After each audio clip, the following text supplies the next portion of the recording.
Okay. Hi friends, welcome to PGR academy.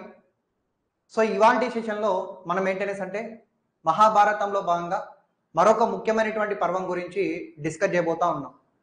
So ఇవాల్టి రోజున మనం ఏం స్టార్ట్ చేయబోతున్నాం అనేసి అంటే మరో ముఖ్యమైనటువంటి పర్వం ఇక్కడ మనం చూసుకున్నట్లయితే ద్రోణ పర్వం అనేటువంటి టాపిక్ నుండి ఇవాల్టి సెషన్లో మనం ఏంటనేసి అంటే డిస్కస్ చేసే ప్రయత్నం చేద్దాం. సో ఒకసారి లైవ్లో ఉన్న వాళ్ళు కామెంట్ చేయండి, నా వాయిస్ అండ్ పీపీటీ సో అంతా కూడా క్లియర్ ఉందా? సో వాయిస్ అండ్ పీపీటీ అంతా కూడా క్లియర్ ఉంది అన్నట్లయితే మనం ఎక్కువ లేట్ చేయకోకుండా ఇవాళ సెషన్ని మనమైతే ఇక్కడ ప్రారంభించే ప్రయత్నం చేద్దాం. సో ఈ రోజు కూడా సెషన్ చాలా చాలా ఇంట్రెస్టింగ్గా ఉండబోతుందండి. చాలా ఇంపార్టెంట్ పాయింట్స్ కూడా ఇవాళ మనము డిస్కస్ చేయబోతున్నాం. ఈ రోజు మనం మాట్లాడబోయేటువంటి ఈ టాపిక్ మీద మినిమం 3 నుంచి 4 మార్కులు ఏంటనేసి అంటే వచ్చే అవకాశం ఉన్నటువంటి ఇంపార్టెంట్ పాయింట్స్ అన్నిటినీ కూడా ఇవాళ సెషన్లో మనం డిస్కస్ చేయబోతా ఉన్నాం అనమాట. ఓకేనా? స్టార్ట్ చేస్తున్నా, జాగ్రత్తగా వినే ప్రయత్నం చేయండి. అందరికీ కూడా హాయ్ అండి, వెరీ గుడ్ మార్నింగ్. చూడండి ఇక్కడ ఈ విధంగా భీష్మ పర్వం తర్వాత నెక్స్ట్ మనం డిస్కస్ చేయాల్సినటువంటి పర్వాన్ని మనం ఏమంటామంటే ద్రోణ పర్వము అని చెప్పి మనం చెప్తాం. భీష్మ పర్వం తర్వాత నెక్స్ట్ మనం డిస్కస్ చేయాల్సినటువంటి మరొక ముఖ్యమైనటువంటి పర్వం ద్రోణ పర్వం. ఇక నుంచి జాగ్రత్తగా ఏంటనేసి అంటే గుర్తుపెట్టుకునే ప్రయత్నం చేయండి, సరిపోతుంది. సో ఈ ద్రోణ పర్వం దాని యొక్క ఇంపార్టెన్స్ ఏంటి, దీంట్లో భాగంగా చోటు చేసుకున్నటువంటి ముఖ్యమైనటువంటి అంశాలు ఏంటి అనేటువంటి విషయాన్ని నీట్గా తెలుసుకుందాం. మీ అందరికీ తెలుసు భీష్మ పర్వంలో భాగంగా ఈ విధంగా భీష్ముడు ఏంటనేసి అంటే చనిపోయాడు అని చెప్పి మనమైతే చెప్పుకున్నాం. భీష్ముడు చనిపోయిన తర్వాత ఏం జరిగింది, తర్వాత కురుక్షేత్రంలో భాగంగా చోటు చేసుకున్నటువంటి అంశాల గురించి మనం ఇక్కడ డిస్కస్ చేయాలి. ఈ విధంగా భీష్ముడు చనిపోయిన తర్వాత ఇక్కడ ఏం జరిగిందంటే చిన్నపాటి డ్రామా జరుగుతుందన్నమాట. భీష్ముడు మరణ వార్త విన్న తర్వాత కర్ణుడు ఏంటనేసి అంటే అక్కడికి చేరుకున్నాడు. ప్రారంభంలోనే చెప్పాడు కదా కర్ణుడు, భీష్ముడు మరణించినంత వరకు నేను యుద్ధ భూమిలోకి అడుగు పెట్టను అని చెప్పి కర్ణుడు ఏంటనేసి అంటే ఆ రోజే శపథం చేశాడు.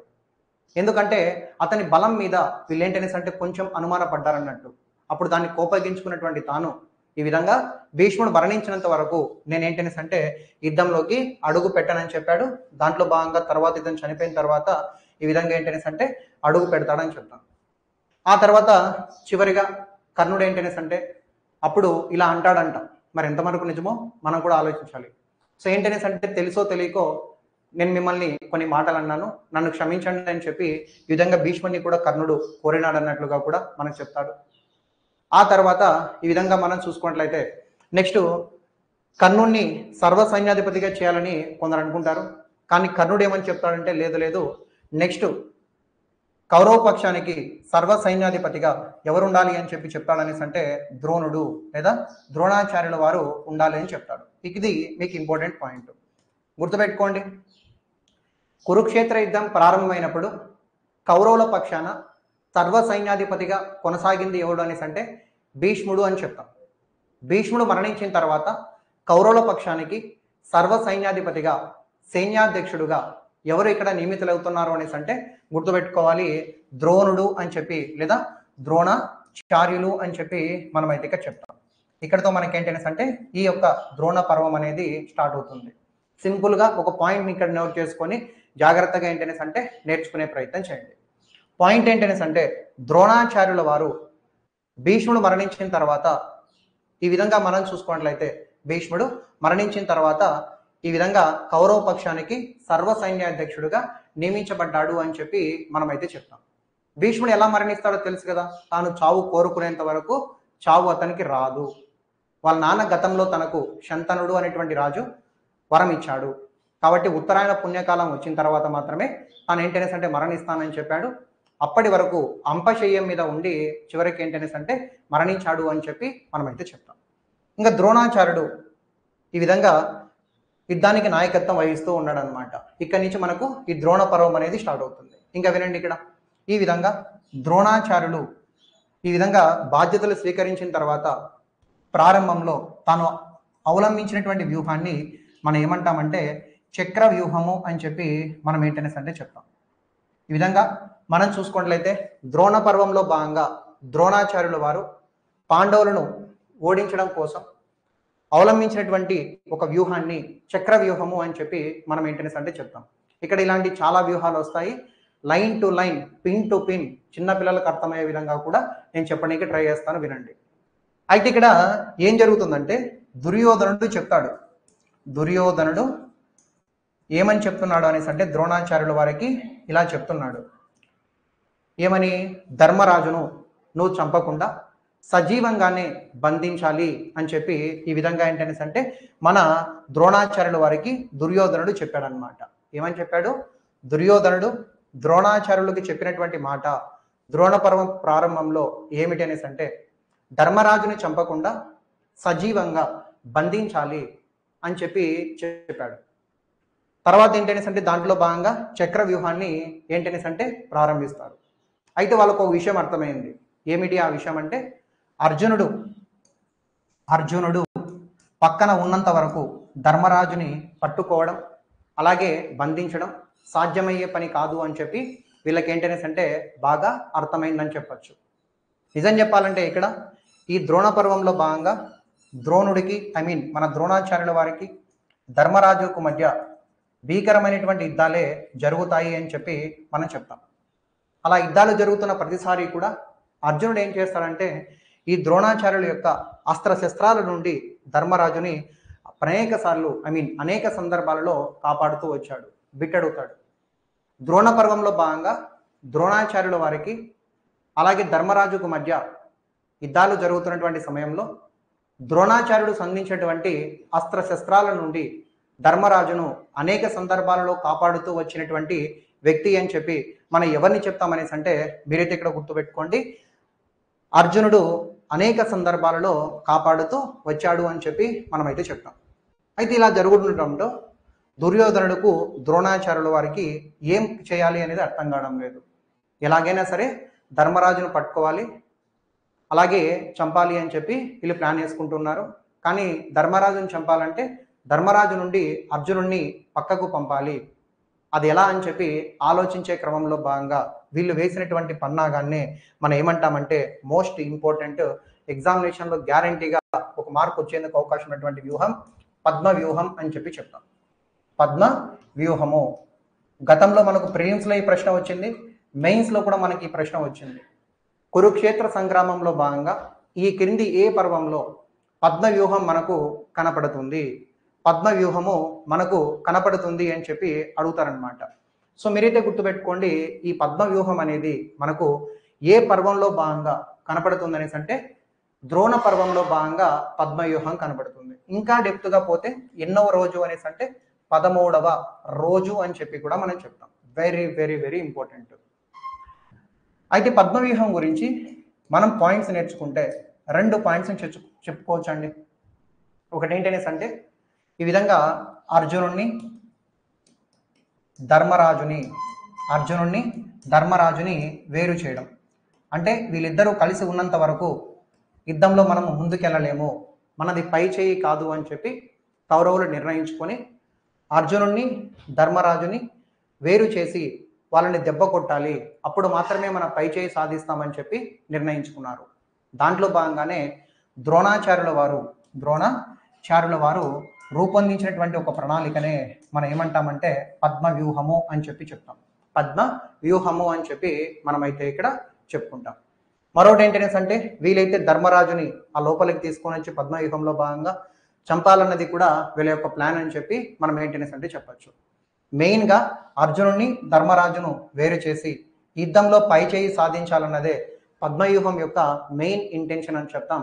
దీన్ని రూపొందించినటువంటి ఒక వ్యక్తిగా ద్రోణాచార్యులను మనం ఇక్కడ చెప్తాం.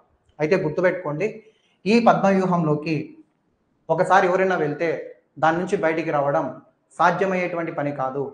పద్మవ్యూహంలోకి చిక్కుకున్నటువంటి వ్యక్తులు బయటికి రావడం సాధ్యమయ్యే పని కాదు.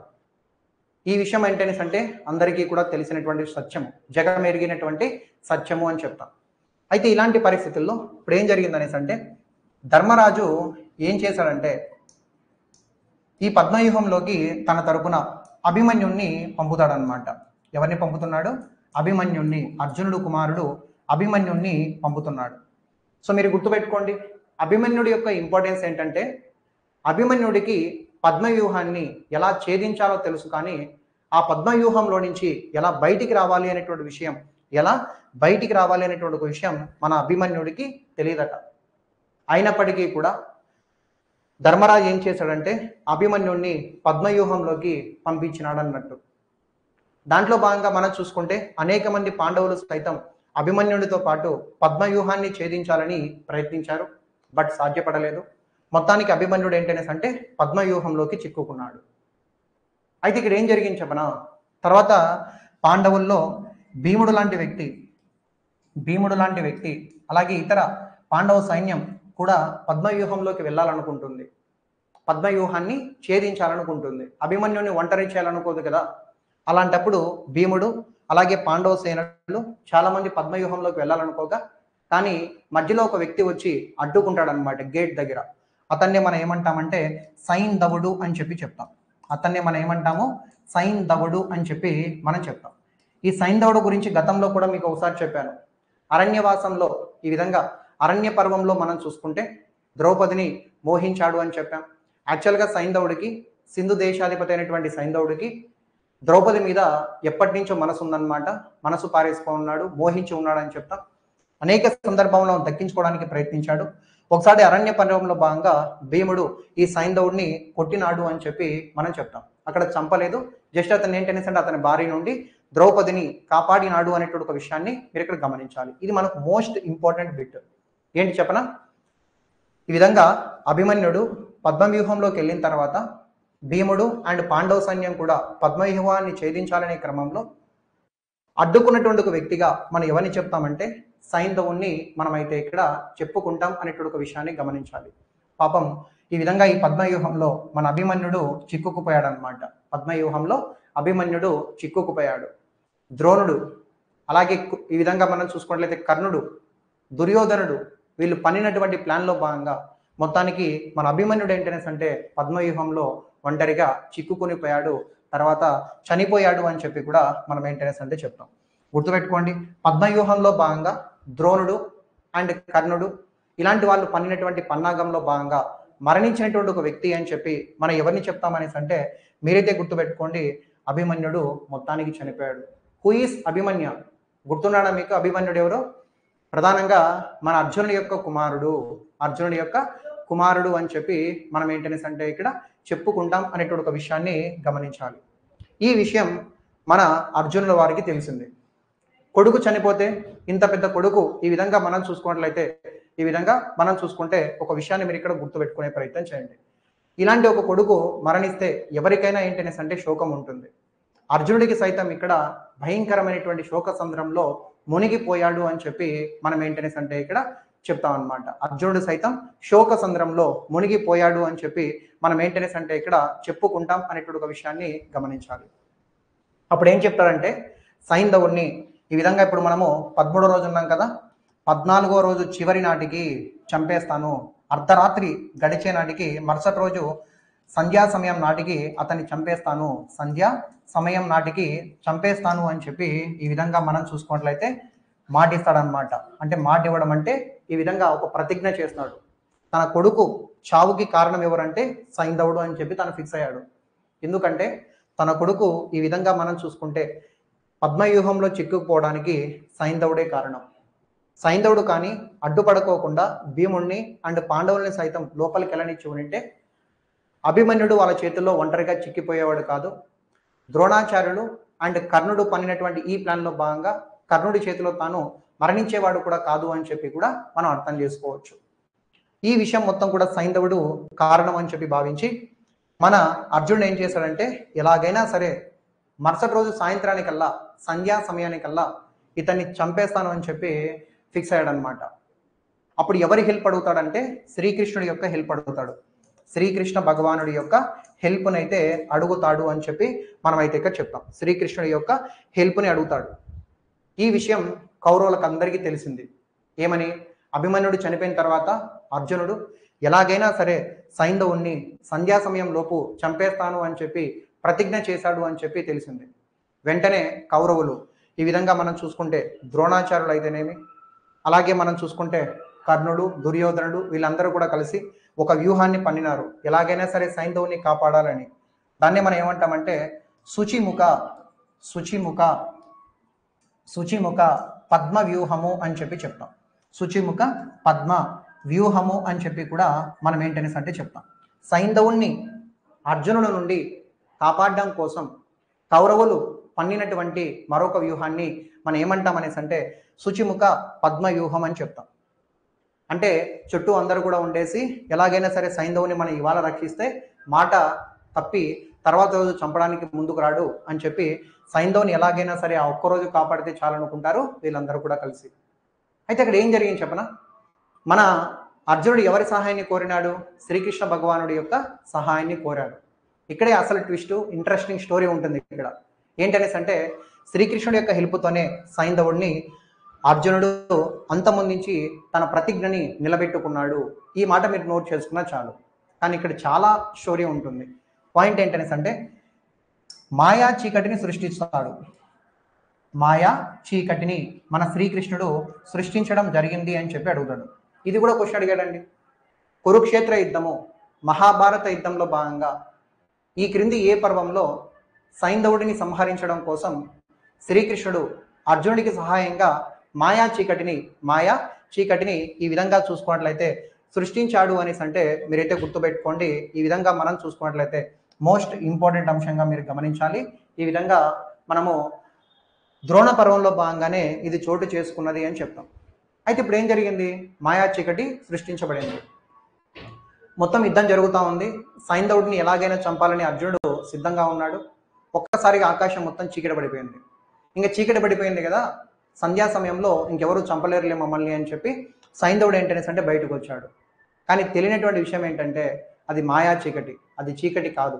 సో బయటికి వచ్చినటువంటి సైంధవుణ్ణి అర్జునుడు చంపి ఈ విధంగా ప్రతీకారాన్ని, తన ప్రతిజ్ఞని నిలబెట్టుకున్నాడు అనేటువంటి ఒక విషయాన్ని కూడా మీరు ఇక్కడ గమనించాలి. మోస్ట్ ఇంపార్టెంట్ పాయింట్స్ అన్ని కూడా ఈ స్లైడ్లో ఉన్నాయి. పద్మ వ్యూహం అయితేనేమి, అభిమన్యుడు చెక్కి మరణించడం అయితేనేమి, సైంధవుడు అయితేనేమి, మాయా చీకటి అయితేనేమి, అర్జునుడు సైంధవుడిని శ్రీకృష్ణుని సహకారంతో సంహరించడం, అన్నీ కూడా గోల్డెన్ పాయింట్స్ అండి. ప్రతిదీ కూడా ఎగ్జామ్ ఓరియంటెడ్ పాయింట్స్ ఇక్కడ నీట్గా చెప్పున్నాను. ఒకసారి చూసుకునే ప్రయత్నం చేయండి. ఆ తర్వాత ఏం జరిగింది అనేటువంటి ఒక విషయాన్ని మనం చూద్దాం. చూడండి, మరొక ఇంపార్టెంట్ స్టోరీని ఇదే ద్రోణ పర్వంలో భాగంగా మీకు చెప్పబోతున్నా. సో ఇక్కడ మనం చూసుకుంటే 14వ రోజున మనం ఉన్నాం. ఈ డేస్ మరి అంత టూ మచ్ ఇంపార్టెంట్ ఏం కాదు. నేను ఏంటనేసి అంటే ఒక సిరీస్గా మీకు చెప్తే బాగుంటుంది అనేసి నేను చెప్తున్నా. ఇప్పుడు ఎవరు ఎంటర్ అయ్యాడంటే ఈ విధంగా ఘటోత్కచుడు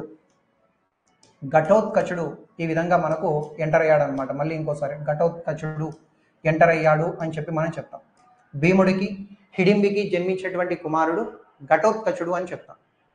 మహాభారత యుద్ధంలో పాండవులకు సాయంగా వస్తాడు ఈ ఘటోత్కచుడు. ఈ మహాభారత యుద్ధంలో ఈ విధంగా మనం చూసుకున్నట్లయితే ద్రోణ పర్వంలో 14వ రోజున ఘటోత్కచుడు పాండవుల తరపున భీకరంలో యుద్ధంలో పాల్గొని కౌరవ సైన్యాన్ని చాలా ఇబ్బంది పెడుతూ ఉంటాడు. ఇలాంటి పరిస్థితుల్లో ఈ ఘటోత్కచుణ్ణి సంహరించేది ఎవరు అని చెప్పి అడుగుతారనమాట. ఎవరు ఈ ఘటోత్కచుణ్ణి సంహరిస్తారనేసి అంటే మన కర్ణుడు అని చెప్పి మనం చెప్తాం. కర్ణుడు ఘటోత్కచుణ్ణి సంహరించడం జరిగింది. మోస్ట్ ఇంపార్టెంట్ పాయింటే కదా. క్వశ్చన్ ఏంటనేసి అంటే గుర్తుపెట్టుకోండి, ఘటోత్కచుణ్ణి హతమార్చినది ఎవరు? కర్ణుడు. ఏ పర్వంలో భాగంగా? ద్రోణ పర్వం ఎన్నో రోజు? 14వ రోజు అని చెప్పి మనం ఏంటనేసి అంటే ఇక్కడ చెప్పుకుంటాం. అయితే ఏ ఆయుధాన్ని ప్రయోగించి చంపాడు అనేసి అంటే మీరైతే గుర్తుపెట్టుకోండి, శక్తాయుధం అని చెప్పి మనం చెప్తాం. శక్తాయుధం అనేటువంటి దాన్ని ప్రయోగించి అతన్ని ఏంటనేసి అంటే చంపాడు. ఈ విధంగా ఘటోత్కచుణ్ణి మన కర్ణుడు ఏంటనేసి అంటే హతమార్చాడు. యాక్చువల్గా ఈ శక్తాయుధం అనేటువంటిది ఏదైతే ఉంటుందో ఈ ఆయుధానికి తిరిగి ఉండదండి. యాక్చువల్గా కర్ణుడు ఈ శక్తాయుధాన్ని ఎవరిని సంహరించడం కోసం తన దగ్గర అట్టి పెట్టుకుని ఉంటాడంటే అప్పటి వరకు కూడా ఎన్ని కష్టాలు వచ్చినప్పటికీ కూడా శక్తాయుధాన్ని ఎప్పుడూ కూడా తాను ప్రయోగించలేదు. ఎప్పుడైనా సరే అర్జునుడితో నేరుగా తలపడే అవకాశం వస్తుంది. అర్జున్ని చంపాలి అని చెప్పి శక్తాయుధాన్ని అట్టి పెట్టుకొని ఉంటాడు అనేటువంటి ఒక విషయాన్ని మీరైతే గమనించాల్సి ఉంటుంది. కానీ ఇప్పుడు తప్పని పరిస్థితుల్లో కర్ణుడు ఏంటనేసి అంటే ఘటోత్కచుణ్ణి సంహరించడం కోసం ఈ శక్తాయుధాన్ని ఉపయోగించినాడు అని చెప్పి కూడా మనమైతే ఇక్కడ చెప్తాం. ఈ విధంగా ఘటోత్కచుడు కూడా ఇక్కడ మరణించాడు అని చెప్పి మనమైతే చెప్పొచ్చు. నెక్స్ట్ డే 15th డే ఈ ద్రోణ పర్వంలో భాగంగా ఏం జరిగిందంటే ద్రోణాచార్యుడు పాండవులను పెద్ద దెబ్బ కొట్టాడని చెప్పి చెప్పొచ్చు. 15వ రోజున ఈ ద్రోణ పర్వంలో భాగంగా పాండవులను పెద్ద దెబ్బ కొట్టాడు అని చెప్పి నేను చెప్తున్నా. ఏం సార్ అక్కడ ఏం జరిగింది ఆ 15వ రోజు అనేసి అంటే ఒక విషయాన్ని గుర్తుపెట్టుకోండి. ద్రోణాచార్యుడు పాంచాల రాజు అయినటువంటి ద్రుపదుడిని ఇక్కడే చంపేశాడు. ద్రుపదుడిని ఇక్కడే చంపివేశాడు అని చెప్పి మనం చెప్తాం. అండ్ మత్స్య దేశానికి సంబంధించినటువంటి విరాట రాజుని కూడా ఈ పర్వంలో భాగంగానే చంపేశాడు అనేటువంటి ఒక విషయాన్ని కూడా మీరు గమనించాలి. చూడండి 14వ రోజు ఘటోత్కచుడు చనిపోయాడు, పాండవులకు పెద్ద దెబ్బ. 15వ రోజు మళ్ళీ ద్రోణాచార్యుడు ద్రుపదుణ్ణి గుర్తున్నాడా, ద్రౌపది వాళ్ళ నాన్న ద్రుపదుడు పాంచాల రాజు ద్రుపదుణ్ణి సంహరించాడు. మత్స్య దేశానికి సంబంధించినటువంటి విరాట రాజును కూడా ద్రోణాచార్యులు వారు ఈ విధంగా మనం చూసుకున్నట్లయితే చంపేశారు అనేటువంటి ఒక విషయాన్ని మీరైతే గమనించాల్సి ఉంటుందన్నమాట. ఈ రెండు విషయాలను కూడా మోస్ట్ ఇంపార్టెంట్ పాయింట్స్గా మీరు పరిగణించి నేర్చుకునే ప్రయత్నం చేయండి. ఇదంతా కూడా ద్రోణ పర్వంలో భాగంగా చోటు చేసుకున్నటువంటి సమాచారం. ఇంకా ఉందండి, అయిపోలేదు. అయితే ఇప్పుడు శ్రీకృష్ణుడు పాండవులను పిలిచి చెప్తున్నాడు, మీకు విషయం చెప్పాలి. పాయింట్ ఏంటనేసి అంటే ద్రోణాచార్యుని చంపినంత వరకు పాండవులకి ఈ విధంగా విశ్రాంతి ఉండదు, పాండవులకి విజయం వరించదు. సో కాబట్టి ద్రోణాచార్యుని చంపేయాలి. ద్రోణాచార్యుని చంపితే తప్ప మనకేంటనేసి అంటే విజయం వరించడానికి అవకాశం లేదు. సో కాబట్టి ద్రోణాచార్యుని చంపాలి అని చెప్పి ఏంటనేసి అంటే చెప్తారనమాట. ఏంటి ద్రోణాచార్యుని చంపడం అంత ఈజీ అయినటువంటి విషయం ఏం కాదండి. మన వాళ్ళు ఏం చేస్తారంటే ఇక్కడ పాండవులు దొంగ దెబ్బ తీస్తారు అని చెప్పి కూడా మనం అనుకోవచ్చు. ఒక మాట మన ప్రకారం మనం అనుకుంటే దొంగ దెబ్బే అని చెప్పొచ్చు దాన్ని. పాయింట్ ఏంటనేసి అంటే ద్రోణాచార్యుడు మరణం ఎలా వస్తుంది అనేటువంటి విషయాన్ని మనం చూద్దాం. ద్రోణాచార్యుడికి ఒక కొడుకున్నాడండి. ఆ కొడుకునే మనం ఏమంటామంటే అశ్వత్థామ అని చెప్పి మనం ఏంటనేసి అంటే ఇక్కడ పిలుచుకుంటాం అనేటువంటి ఒక విషయాన్ని గమనించండి. ద్రోణాచార్యుల యొక్క కుమారుడి పేరు అశ్వత్థామ అని చెప్పి మనం ఏంటనేసి అంటే ఇక్కడ చెప్పుకుంటాం. అశ్వత్థాముడు ఎవరి కుమారుడు అనేసి అంటే ద్రోణాచార్యుల యొక్క కుమారుడు అని చెప్పి మనం అయితే చెప్తాం. ఇక్కడ ద్రోణాచార్యుల వారికి అశ్వత్థామ అంటే అమితమైనటువంటి ప్రేమ.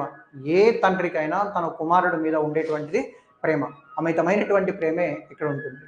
ఇక్కడ కూడా ద్రోణాచార్యుల వారికి తన కుమారుడు అశ్వత్థామ అంటే ఎనలేనటువంటి ప్రేమ అని చెప్పి శ్రీకృష్ణుడు చెప్తూ ఉన్నాడు వీళ్ళకి. అంటే శ్రీకృష్ణుడు ఏం చెప్తున్నాడు పాండవులకి, మీరు విజయం సాధించాలన్నా, మీకు విశ్రాంతి దొరకాలన్నా, మీరు పైచేయి సాధించాలన్నా ముందు ద్రోణాచార్యుడిని చంపేయాలి.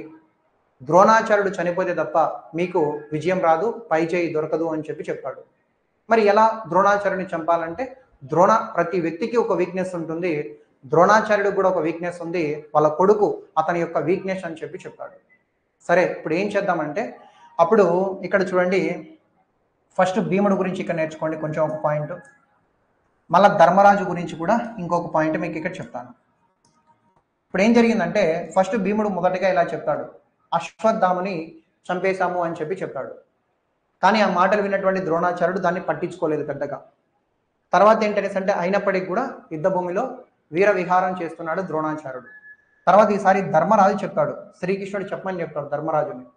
అప్పటి వరకు ధర్మబద్ధంగా ఎంతో పేరు పొందినటువంటి ధర్మరాజు కూడా శ్రీకృష్ణుడు చెప్పిన తర్వాత ఇలా చెప్తాడు, మన యుద్ధంలో విజయం సాధించాలంటే ఇలాంటి తప్పవదని చెప్పి వాళ్ళిద్దరి మధ్య మేబీ కన్వర్జేషన్ జరిగి ఉండొచ్చు. ధర్మరాజుకి శ్రీకృష్ణుడు ఏమని చెప్పింటాడంటే ఇలా చెప్పు అని చెప్పి చెప్పుంటాడు. ఏమని చెప్పింటాడు, అశ్వత్థామ అతః కుంజరహ అని చెప్పి చెప్తారనమాట. అశ్వత్థామ హతః కుంజరహ అని చెప్పి చెప్పుంటాడు. మరి అంత ఇంపార్టెంట్ ఈ పదం అంటే జస్ట్ ఒకసారి చూడండి.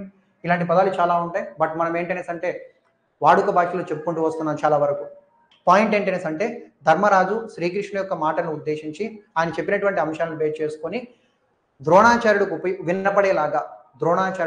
వినపడేలాగా అశ్వత్థామాని చంపేశాము ఏనుగుని అని చెప్తాడు. నేను ఎలాగైతే అన్నానో సేమ్ అలాగే అశ్వత్థామని చంపేశాము అంటాడు గట్టిగా, ఏనుగుని అని చెప్పి. యాక్చువల్గా అశ్వత్థామ అనే ఏనుగుని చంపేశాము అని చెప్తాడు.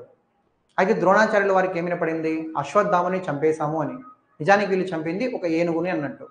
అశ్వత్థాముడు అనేటువంటి ఏనుగుని చంపేశాము అని చెప్పి ఈ విధంగా ధర్మరాజు ద్రోణాచార్యుల వారికి వినపడేలాగా అశ్వత్థామ అనే పేరును గట్టిగా, ఏనుగు అనే పదాన్ని చిన్నగా వినిపించాడు. దాంతో ఏమైందనేసి అంటే ద్రోణాచార్యుడు ఏమని భావించాడు, ధర్మరాజు లాంటి ఒక వ్యక్తి అశ్వత్థాముడు చనిపోయాడని చెప్పాడు కాబట్టి ఈ విధంగా మనం చూసుకున్నట్లయితే ఒక విషయాన్ని గమనించాలి. అశ్వత్థాముడు చనిపోయాడని చెప్పి ద్రోణాచార్యులు భావించాడనమాట. వెంటనే తన రథానికి ఇలాగ చిటికెలు పడిపోయాడు. ఏం చేయాలో దిక్కు తెలియనటువంటి పరిస్థితి. కన్న కొడుకు చనిపోయాడు అనేటువంటి విషయం తెలిసి రథానికి చిటికెల పడిపోయాడు అని చెప్పి మనం చెప్తాం. తన శస్త్ర అస్త్రాలన్నింటినీ కూడా ఏంటనేసి అంటే పక్కన పడేశాడు. ఈ విధంగా తన ఆత్మని మొత్తాన్ని కూడా పరమాత్మకి విలీనం చేస్తూ ఉన్నాడు. ఇలాంటి సమయంలో అశ్వత్థామని చంపడం కోసమే పుట్టినటువంటి ఒక వ్యక్తిగా మనం ఎవరిని చెప్తామంటే ఇతను కనబడుతున్నాడా మీకు, దృష్ట దుమ్యుడు లేదా దృష్ట దుమ్న అని చెప్తాం. ఇందాకే వాళ్ళ నాన్న చంపేశాడు, గుర్తుందా? ఈ పక్క ద్రోణాచార్యుడు ఏం చేశాడు చూడండి. ద్రోణాచార్యుడు అదే రోజు లేదా ముందు రోజు ద్రోణాచార్యుడు వాళ్ళ నాన్న ద్రుపదుని చంపేశాడు, గతంలో అవమానించాడు. ఈ పగంతా మనసులో పెట్టుకొని మొత్తానికి దృష్టదుమ్నుడు ఏం చేశాడంటే అశ్వత్థామని అంతమొందించాడు అని చెప్పి చెప్తాం. అశ్వత్థామని అంతమొందించాడు. సో అశ్వత్థామని అంతమొందించింది ఎవడు అంటే దృష్టదుమ్న అని చెప్తాం. తెలియని వాళ్ళు చాలా మంది ఉంటారండి. ఈ పాయింట్స్ అన్ని కూడా బేసిక్ నాలెడ్జ్ కూడా లేని వాళ్ళు ఎంతో మంది ఉంటారు. వాళ్ళందరికీ కూడా అర్థం కావాలనే ఉద్దేశంతోనే ప్రతిదీ కూడా వాడుక భాషలో 1కి 4 సార్లు పలుకుతూ మీ చేత ఏంటనేసి అంటే చెప్పిస్తూ ఉన్నా. దృష్టదుమ్నుడు మొత్తానికి ద్రోణాచార్యుల వారిని అంతమొందించడం జరిగిందనమాట. దృష్టదుమ్నుడు మొత్తానికి ద్రోణాచార్యుడిని అంతమొందించాడు అని చెప్పి చెప్తాం. ఇక్కడ మనకు ద్రోణాచార్యుల కథ కంప్లీట్ అయిపోయింది. అయితే తన తండ్రి మరణ వార్తను విన్న తర్వాత ఏంటనేసి అంటే అశ్వత్థాముడికి ఎనలేనటువంటి కోపం వచ్చింది. ఫస్ట్ దుఃఖము, తర్వాత ఏంటనేసి అంటే కోపం ఏంటనేసి అంటే వస్తుందన్నమాట. తన తండ్రిని చంపిన ఈ దృష్టదుమ్నుడు రాజ్యం పాంచాల రాజ్యం కదా ఇతను. ఈ పాంచాల సైన్యం మీదకి ఒక బాణాన్ని సంధిస్తాడు. ఆ బాణాన్ని మనం ఏమంటామంటే ఈ స్లైడ్లో రాస్తా చూడండి నీట్గా. చూడండి, ద్రోణాచార్యుడు మరణించిన తర్వాత తన కుమారుడు అశ్వత్థామ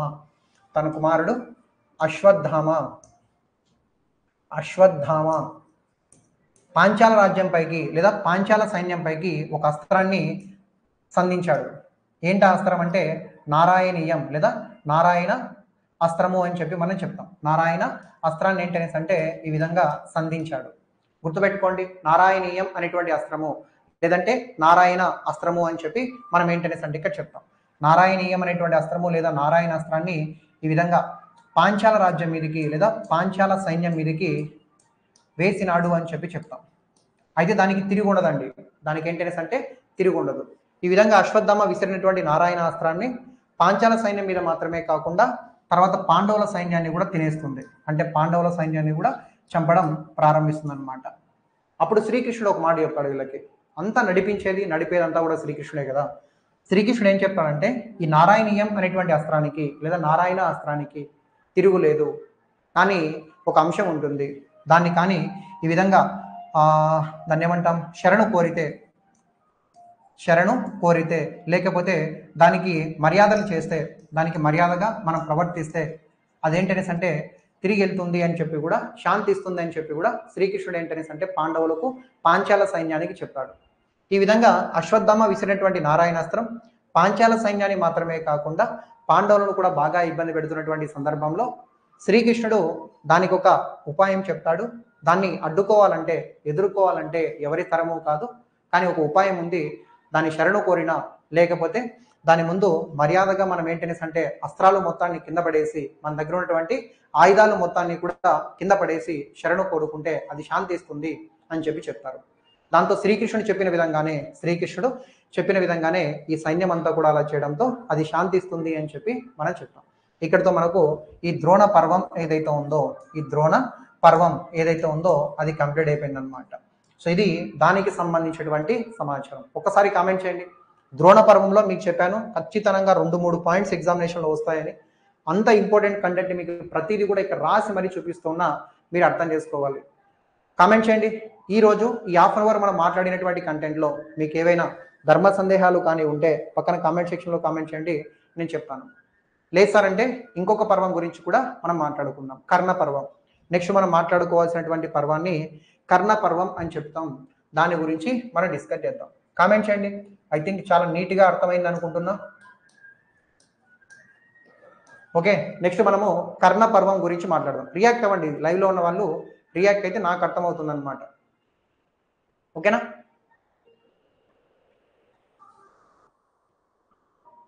ఓకే, సో డే కాదు కానీ ఈ విధంగా పర్వాన్ని మీరు ఇక్కడ గుర్తుపెట్టుకుంటే మ్యాక్సిమం సరిపోతుంది అన్నట్టు. సో వాటిని ఒకసారి జాగ్రత్తగా చూసుకునే ప్రయత్నం చేయండి. ఓకే ఓకే మరి సో ప్రతి విషయం కూడా మ్యాక్సిమం ఎగ్జామ్ ఓరియంటేషన్లో మనకు సరిపోతుంది. మీరు మళ్ళీ మళ్ళీ చెప్తున్నా ఒక మాట గుర్తుపెట్టుకోండి, ఒక మహాభారతాన్ని మొత్తం చదవాలనుకున్నా కూడా మన జీవితకాలం సరిపోదు. మనకి ఎగ్జామినేషన్ పాయింట్ ఆఫ్ వ్యూలో ఎంతవరకు మనకు అవసరమో అంతవరకు తెలుసుకొని దానిపైన మనం నేర్చుకోగలిగితే మ్యాక్సిమం సరిపోతుంది. సాధ్యమవుతుందా మన జీవితకాలం మహాభారతాన్ని చదవాలంటే? మొత్తం ఈ జాబులు, ఈ బుక్స్ ఇవన్నీ పక్కన పెట్టేసి ఒక మహాభారతం అనేటువంటి ఇంత బుక్ను కొనుక్కొని పక్కన పెట్టుకొని చదువుకున్నా కూడా మన జీవితకాలం సరిపోదు అనమాట. సో మనకు కావాల్సింది జాబ్. సో కాబట్టి ఆ ఓరియంటేషన్లో మనం మెయింటెనెన్స్ అంటే చదువుకుంటే సరిపోతుంది అనేటువంటి ఒక విషయాన్ని గమనించాలి. అభిమన్యుడిని చంపింది ఎవరంటారా? సో ఫర్ ఎగ్జాంపుల్ ఇందాక మనం చెప్పుకున్నాం కదా, పద్మ వ్యూహంలో భాగంగా ద్రోణుడు, అలాగే మనం చూసుకుంటే కర్ణుడు పన్నినటువంటి పన్నాగంలో భాగంగా మరణించాడు అనేటువంటి ఒక విషయాన్ని మీరు నేర్చుకున్నా కూడా సరిపోతుంది అనేటువంటి ఒక విషయాన్ని మీరు గుర్తుపెట్టుకుంటే చాలు. ఓకేనా? అశ్వత్థామ ఇక్కడ చనిపోలేదండి. అశ్వత్థామ ఇక్కడ చనిపోలేదు. అశ్వత్థామ ఇక్కడ చనిపోలేదు. ఇంకా అశ్వత్థామ మనకు వేరే ఒక పర్వంలో కూడా వస్తాడు, అక్కడ నేను చెప్తాను. ఓకేనా? నెక్స్ట్ క్వశ్చన్ని, నెక్స్ట్ పాయింట్స్ని మనం డిస్కస్ చేసే ప్రయత్నం చేద్దాం. దృష్టద్యుమ్నుడు ఎందుకు పుట్టాడు? ప్రతి విషయాన్ని కూడా నేను ప్రీవియస్ క్లాస్లో చెప్పున్నానండి. మీరు ప్రీవియస్ క్లాసులు బాగా వింటే దృష్టద్యుమ్నుడు ఎందుకు పుట్టాడో మీకు అర్థమవుతుంది. మీరు అడుగుతున్నారు కాబట్టి ఒకసారి బ్రీఫ్ ఎక్స్ప్లెనేషన్ ఇస్తాను, ఒకసారి వినే ప్రయత్నం చేయండి. గతంలో ఈ విధంగా మనం చూసుకుంటే పాంచాల రాజు ద్రుపదుడు అనే ఒక వ్యక్తి ఉంటాడు. అలాగే మనం చూసుకున్నట్లయితే ద్రోణాచార్యుడు, వీళ్ళిద్దరూ కూడా ఫ్రెండ్స్ అనుకుందాం. కాకపోతే పాంచాల రాజు ద్రుపదుడు ద్రోణాచార్యుడికి అర్ధరాజ్యం ఇస్తానని చెప్పి ఆశ పుట్టించి చివరికి ఇవ్వలేదు. ఆ కక్ష పెట్టుకొని ఉంటాడు ద్రోణాచార్యుడు. ఒకరోజు అర్జునుడు లాంటి వ్యక్తిని తీసుకొని వెళ్ళి ఆ ద్రుపదుణ్ణి ఓడించి అతన్ని తీసుకొని వచ్చి అవమాన పాలు చేస్తారు. అప్పుడు ద్రుపదుడు ఏంటనేసి ఎలాగైనా సరే అశ్వత్థాముడు లాంటి ఒక వ్యక్తిని, ద్రోణాచార్యుడు లాంటి ఒక వ్యక్తిని, ద్రోణాచార్యుడు లాంటి ఒక వ్యక్తిని అంతమొందించేలా ఒక కొడుకు పుట్టాలి అని చెప్పి ఒక యాగాన్ని చేస్తాడు. ద్రోణాచార్యుడు లాంటి ఒక వ్యక్తిని సంహరించేందుకు వీలుగా నాకు కొడుకు పుట్టాలని యాగం చేస్తే అప్పుడు పుట్టినటువంటి కుమారుడే దృష్టద్యుమ్నుడు అని చెప్పి మనం ఏంటనేసి ఇక్కడ చెప్పుకుంటాం అనేటువంటి ఒక విషయాన్ని గమనించాల్సి ఉంటుందన్నమాట. గతంలో ఆ పాయింట్ను కూడా చాలా అంటే చాలా వివరంగా మీకు ఒక పర్వంలో చెప్పి ఉన్నాను. బ్యాక్ వెళ్ళి ఆ వీడియోస్ని ఒకసారి చూస్తే అర్థమవుతుంది. నెక్స్ట్ చూడండి, కర్ణ పర్వము.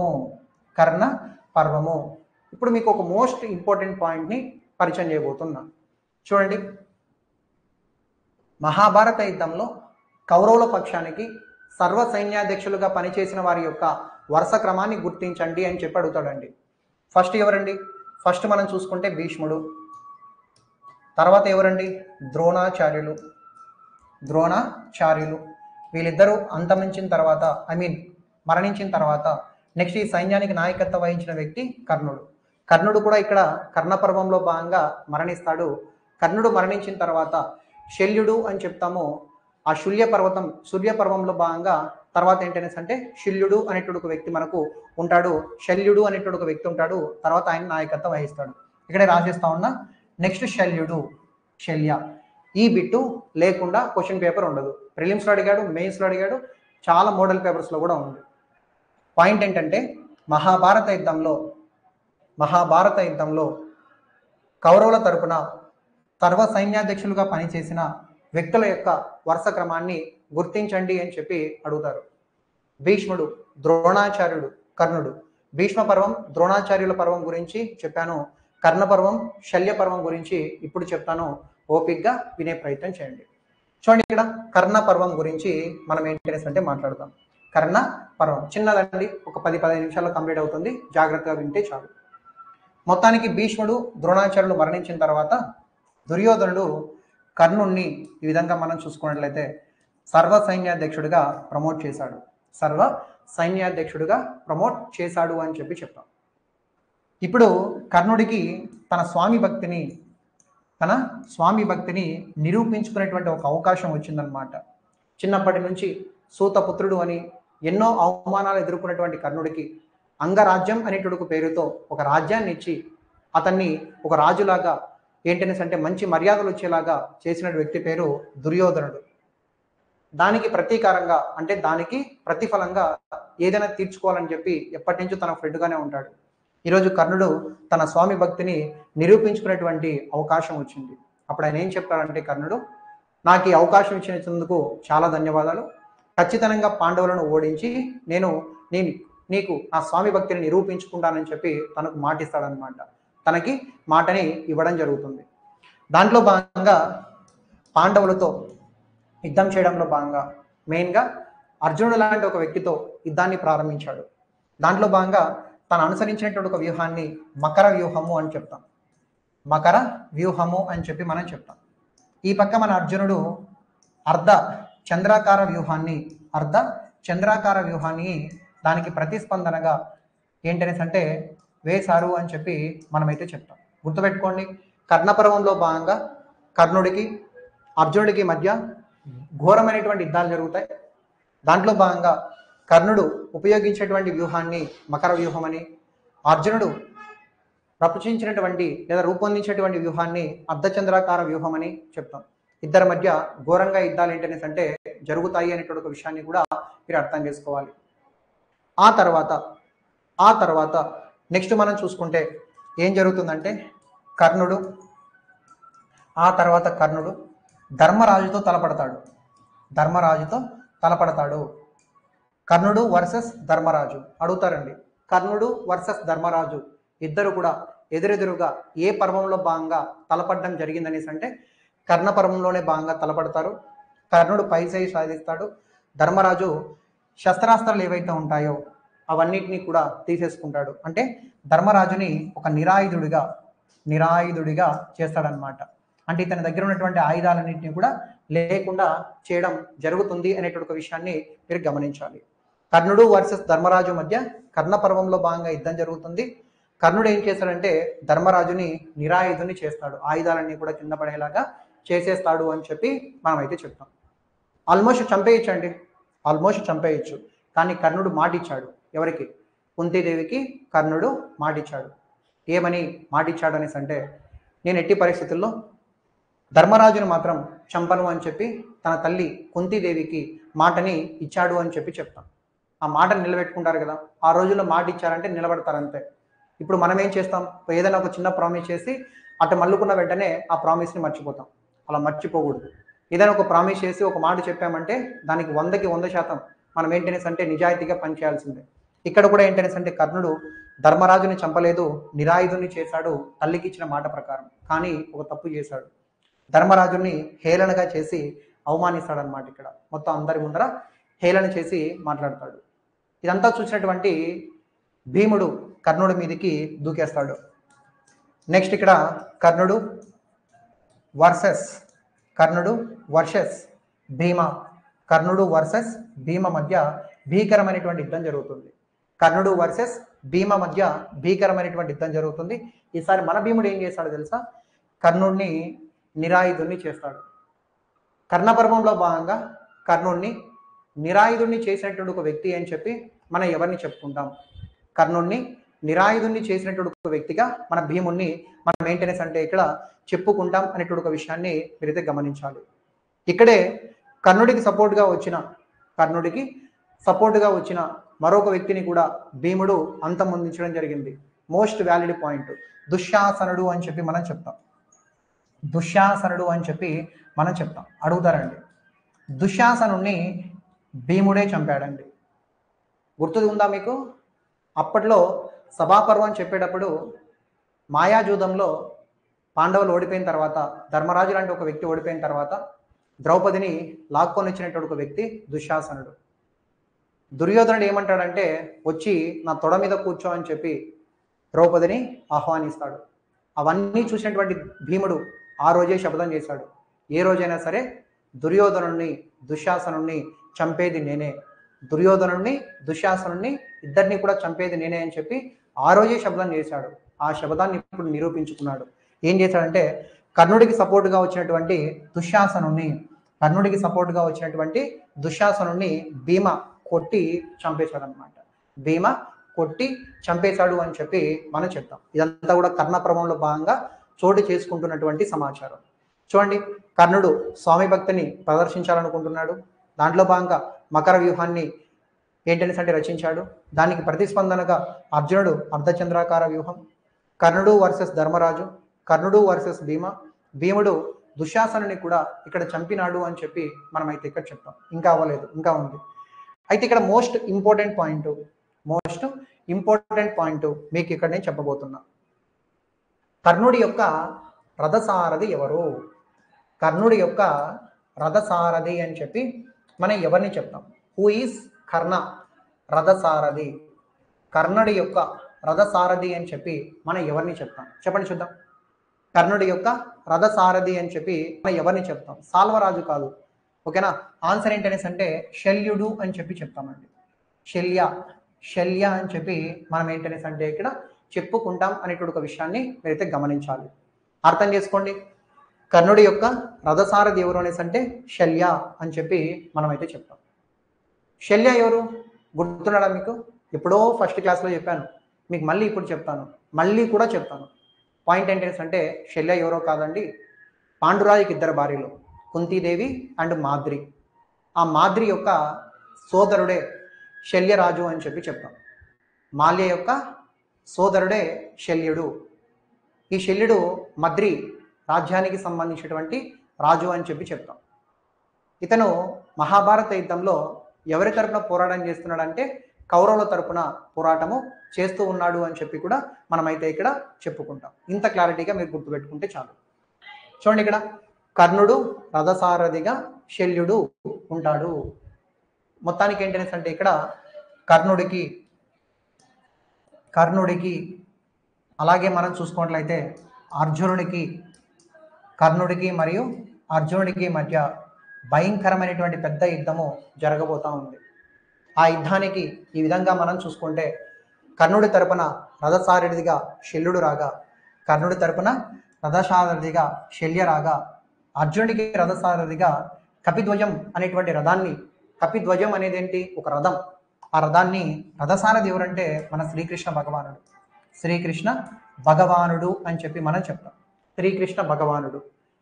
ఇద్దరి మధ్య భీకరమైనటువంటి యుద్ధం ప్రారంభమైంది. కర్ణుడు అర్జునుడి పైన బాణాలు సంధిస్తున్నాడు.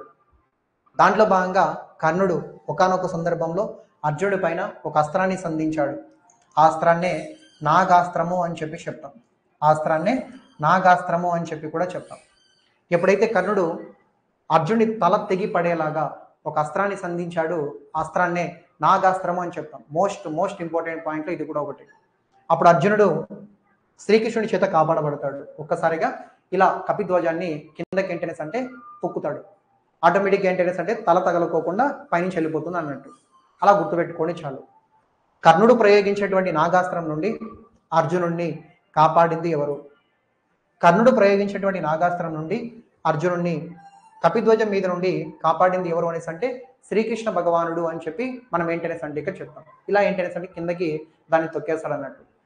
తర్వాత ఏమైందంటే ఈ శల్య అనేటువంటి ఒక వ్యక్తి కర్ణుడిని మాటలతో ఇబ్బంది పెట్టాలని ట్రై చేస్తూ ఉంటాడు.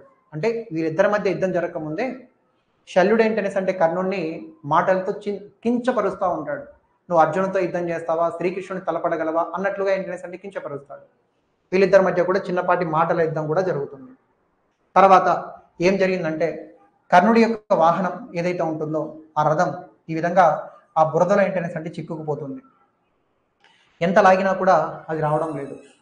మొత్తానికి ఏంటనేసి అంటే అలా ఏంటనేసి అంటే తను కింద పడి ఉన్నాడు అనమాట. అలాంటి పరిస్థితుల్లో వెంటనే శ్రీకృష్ణుడు ఏం చెప్పాడంటే అర్జునుడిని బాణాన్ని సంధించి కర్ణుడిని చంపేయి అని చెప్పి చెప్పాడు. అప్పుడు కర్ణుడు అర్జునుడిని శ్రీకృష్ణుని అడుగుతాడు, నేను ఇప్పుడు నా ఆయుధాలు నా చేతిలో లేవు, నేను నిస్సహాయుడుగా ఉన్నాను, నేను ఆయుధాలు చేతపట్టిన తర్వాత మనం కావాలంటే యుద్ధం చేద్దామని చెప్పగా అవసరం లేదని చెప్పి శ్రీకృష్ణుడు ఏంటనేసి అంటే అర్జునుడికి చెప్పగా మొత్తానికి కర్ణుడిని ఇక్కడ ఏంటనేసి అంటే ఇక్కడ అంతమొందించడం జరిగింది అని చెప్పి మనం అయితే ఇక్కడ చెప్తాం అనమాట. మొత్తానికి ఈ విధంగా మనం చూసుకున్నట్లయితే అర్జునుడు ఈ విధంగా కర్ణుడిని కర్ణపర్వంలో భాగంగా అంతమొందించడం జరిగింది అని చెప్పి చెప్తాం. ఇది కర్ణ పర్వానికి సంబంధించి ఎగ్జామ్ పాయింట్ ఆఫ్ వ్యూలో మనకి ఇంపార్టెంట్ పాయింట్గా మనం చెప్పొచ్చు. కర్ణపర్వం అయిపోయిన తర్వాత ఇవన్నీ చిన్న చిన్న పర్వాలండి, ఇవన్నీ కూడా చిన్న చిన్న పర్వాలుగా మనం ఏంటనేసి అంటే ఇక్కడ చెప్పుకుంటాం. నెక్స్ట్ ఇంకా చిన్న పర్వం ఒకటి ఉంటుంది, దాని గురించి చెప్దాం చూడండి. నెక్స్ట్ శల్య పర్వము. శల్య పర్వము ఇది ఒకటి చెప్దాంలేండి. చిన్న పర్వము, ఒక 5 నిమిషాల్లో మనకు కంప్లీట్ అయిపోతుంది. మళ్ళీ ఒకసారి మీకు బిట్టు రాస్తాను, ఎగ్జామినేషన్ అడుగుతాడు. కౌరవుల తరపున మహాభారత యుద్ధానికి నాయకత్వం వహించినటువంటి ఒక వ్యక్తులు వరుస క్రమం ద్రోణాచార్యులు. తర్వాత ఈ విధంగా ముందు ఎవరు? ద్రోణాచార్యుల కన్నా ముందు భీష్ముడు, ఫస్ట్ భీష్మ, తర్వాత ద్రోణాచార్య, తర్వాత కర్ణ, తర్వాత మనం చూసుకున్నట్లయితే ఎవరు? ఈ విధంగా మనం చూసుకుంటే శల్యుడు అని చెప్పి చెప్తాం. ఈ విధంగా వీళ్ళందరూ కూడా వరుస క్రమంగా ఉంటారు అనేటువంటి ఒక విషయాన్ని మీరైతే ఇక్కడ గుర్తుపెట్టుకోవాల్సి ఉంటుందన్నమాట. So very important. ఆ విషయాన్ని ఒకసారి అయితే మీరు జాగ్రత్తగా నేర్చుకునే ప్రయత్నం చేయండి. ఎగ్జామినేషన్ పాయింట్ ఆఫ్ వ్యూలో కూడా మనకైతే ఇక్కడ క్వశ్చన్స్ అనేటివి వస్తాయి. నెక్స్ట్ చూద్దాం ఏం జరిగిందనేసి. మొత్తానికి శల్యుడు కౌరవ సైన్యానికి నాయకత్వం వహించినారు అని చెప్పి మనమైతే చెప్తాం. అయితే ఇక్కడ ఏం జరిగిందంటే శల్యుడు యుద్ధ భూమిలోకి దిగి పెద్ద మొత్తంలో ధర్మరాజు లాంటి ఒక వ్యక్తితో ఏంటనేసి అంటే యుద్ధాలు చేస్తూ ఉంటాడు. ధర్మరాజుకి శల్యుడికి మధ్య ఘోరమైనటువంటి యుద్ధాలు జరుగుతాయండి. ఆ యుద్ధాల్లో భాగంగా కాసేపు ఇద్దరు కూడా కాసేపు వీణ పై చేయి సాధిస్తే కాసేపు వీణ పై చేయి సాధిస్తూ ఉంటాడు. చివరికి ధర్మరాజు శల్యుడిని ఒక అస్త్రాన్ని ప్రయోగించి చంపేస్తాడు. ఆ అస్త్రాన్ని మనం ఏమంటామంటే శక్తి అనేటువంటి అస్త్రాన్ని సంధించి అతన్ని ఏంటనేసి అంటే చంపేస్తాడు అనేటువంటి ఒక విషయాన్ని కూడా గమనించాలి. శల్యపర్వంలో భాగంగా శల్యుడిని ధర్మరాజు ఏ అస్త్రాన్ని ప్రయోగించి చంపినాడు అనేసి అంటే ఈ విధంగా మనం చూసుకుంటే శక్తి అనేటువంటి అస్త్రాన్ని చంపేశాడు అనేటువంటి అస్త్రాన్ని సంధించి శల్యుడిని చంపినారు అని చెప్పి మనం చెప్తాం. ఇక్కడ శల్యుడిని మాత్రమే కాదండి, మరొక పర్సన్ కూడా ఇక్కడ చనిపోతాడు అనమాట. శకుని కూడా ఇక్కడే చనిపోతాడండి. శకుని కూడా ఇక్కడే మరణిస్తాడు అని చెప్పి చెప్తాం. శల్యుడు, శకుని లాంటి పర్సన్స్ ఎక్కడ మరణించారంటే ఇక్కడే మరణించాడు అనేటువంటి ఒక విషయాన్ని కూడా మీరు ఇక్కడ గమనించాలి. మోస్ట్ ఇంపార్టెంట్ పాయింట్గా మీకు కనబడుతుంది. చూడండి, ఈ రోజు నేను చెప్పాను కదా, ఈ రోజు సెషన్లో కనీసం 4 క్వశ్చన్లు వస్తాయని చెప్పాను. 4 కన్నా ఎక్కువ మార్కులు వచ్చినా కూడా ఆశ్చర్యపోవాల్సిన పని లేదు. ప్రతిదీ కూడా ఎగ్జామ్ పాయింట్స్లో చాలా చాలా ఇంపార్టెంట్గా మనకు ఉన్నాయి అని చెప్పి చెప్పొచ్చు. ఈ విధంగా శల్యుడు మరణించాడు, శకుడి కూడా ఏంటనేసి అంటే ఇక్కడ మరణించినారు అని చెప్పి మనం అయితే చెప్తాం. ఇది శల్య పర్వంలో భాగంగా జరిగినటువంటి సంఘటనలు. ఇంకా చూడండి, దుర్యోధనుడికి ఏం చేయాలనో తెలియనటువంటి పరిస్థితి అండి. అందరూ చనిపోయారు పాపం తన వైపున దుర్యోధనుడి తరపున అందరూ కూడా చనిపోయారు అని చెప్తాం. ఇక్కడ మీరు ఒక సరస్సు పేరు గుర్తుపెట్టుకోండి, ద్వైపాయనము అనేటువంటి ఒక సరస్సు పేరు గుర్తుపెట్టుకోండి. నేను స్టోరీ చెప్తాను. చూడండి, పాపం దుర్యోధనుడికి సంబంధించిన భీష్ముడు చనిపోయాడు, ద్రోణుడు చనిపోయాడు, కర్ణుడు చనిపోయాడు, శల్యుడు చనిపోయాడు, దుశ్శాసనుడు చనిపోయాడు, శకుని చనిపోయాడు. అంటే అతనికి సంబంధించినటువంటి వ్యక్తులందరూ కూడా చనిపోతూ వచ్చారు అని చెప్పి మనమైతే ఇక్కడ చెప్తాం. దుర్యోధనుడికి ఏం చేయాలనో అర్థం కావడంలా యుద్ధభూమి నుండి పారిపోతాడు. పారిపోయి ఎక్కడ తలదాచుకోవడం జరిగింది అని చెప్పి అడుగుతారనమాట. దుర్యోధనుడు యుద్ధభూమి నుండి పారిపోయి ఎక్కడ తలదాచుకుంటాడు అనేసి అంటే మీరైతే గుర్తుపెట్టుకోండి, ద్వైపాయనం. Important point. ద్వైపాయనం అనేటువంటి సరస్సులో తల దాచుకున్నాడు అని చెప్పి మనమైతే ఇక్కడ చెప్పుకుంటాం. యాక్చువల్గా ఇతనికి ఒక విద్య బాగా వచ్చండి.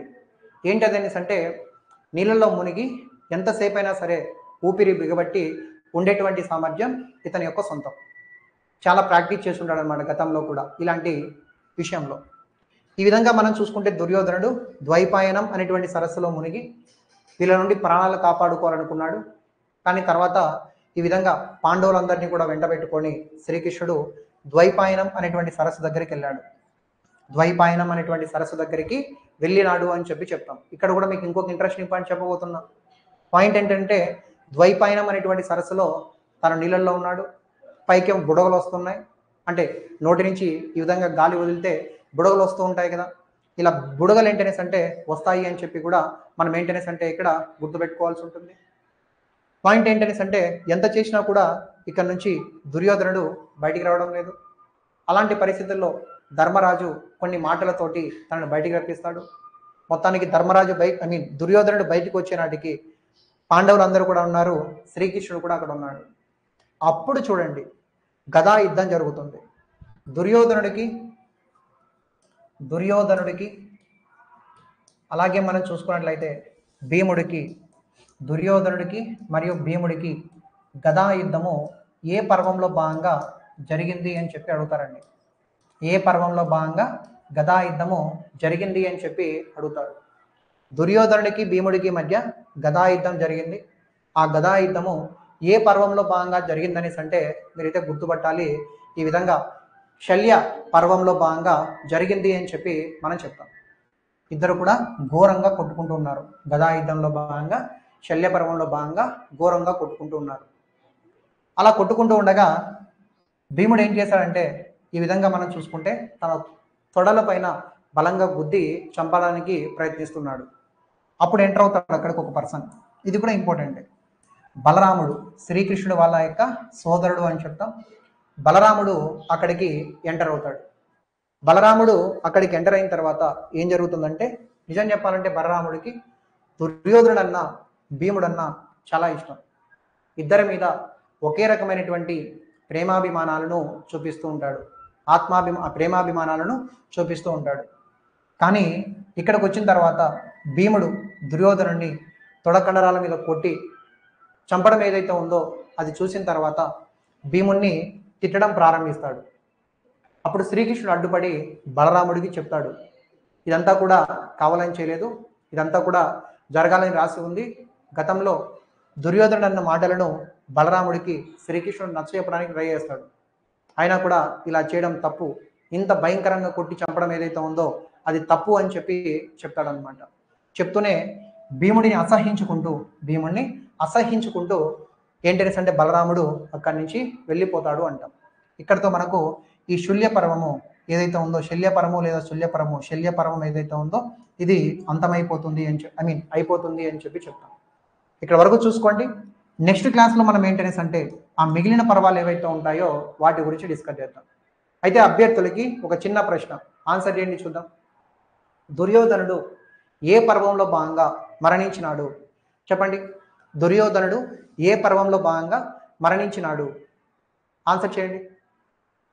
అంటే తెలిస్తే చెప్పండి, లేకపోతే నేనే చెప్తాను. తెలిస్తే ఆన్సర్ చేయండి, తెలియకపోతే నేనే చెప్తాను. ఈ పర్వంలో కాదండి, నెక్స్ట్ వచ్చేటువంటి పర్వం సౌత్పిక పర్వము అని చెప్పి చెప్తాం.